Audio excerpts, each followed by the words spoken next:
Worse. Clearly, the climate time bomb. Our planet is burning, climate disasters are becoming extreme, over 3 billion people are at risk of being displaced or worse. Clearly, the climate time bomb is ticking and countries are scrambling to find solutions. So far, they've made little progress, and now America may have come up with a new idea. It wants to block sunlight from reaching the Earth. As bizarre as it sounds, this phenomenon is no longer science fiction. It has made its way to legitimate debate. The question is, can it be effective? Or is it just another extreme artificial tactic to alter our atmosphere? Our next report tells you. 4.5 billion years. That's how old our planet is. Quite a long life, wouldn't you say?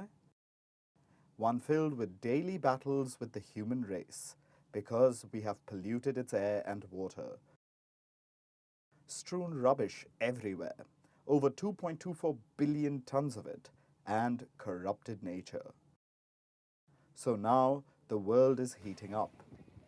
And finally, we see how this affects us. We see how climate change harms us. When our air is too polluted to breathe, when the skies are orange from wildfires, and when billions of us risk displacement. So, what do? We come up with ideas to solve the problem we have created. And if we're the US, we want to modify the atmosphere further to fight the changes we created in the first place. Sounds both confusing and disappointing at the same time? That's maybe because it is. We're talking about solar radiation modification. In simple terms, it means blocking sunlight. Yes, literally blocking the sun's rays, altering sunlight. This is seen as a potential response to fighting climate change. It sounds like science fiction, like some massive shield created by mad scientists that could protect our planet. But, believe it or not, this could actually become reality, thanks to the US. The White House has released a report.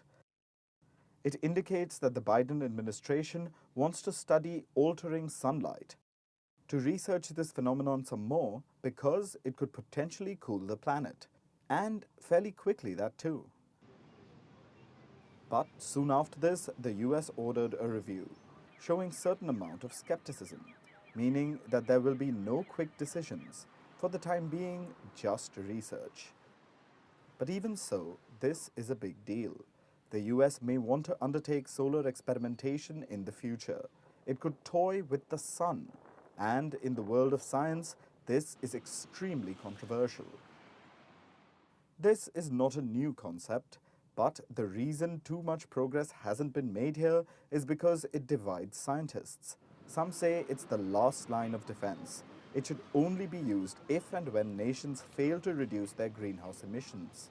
You know, the gas emissions that cause global warming. But then there is another school of thought.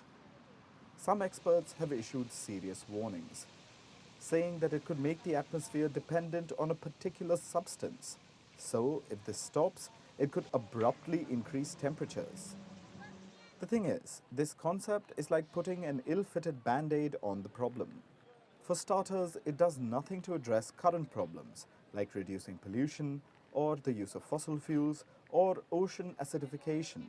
All it does is try to deal with the symptom, which is overheating. And this report talks about a bunch of ways to limit sunlight reaching the Earth, like increasing cloud cover over the oceans or reducing the amount of a certain type of cloud. All of these methods have risks, significant ones. And most of all, each one of them can make things much worse, like alter global weather patterns or disrupt food supplies.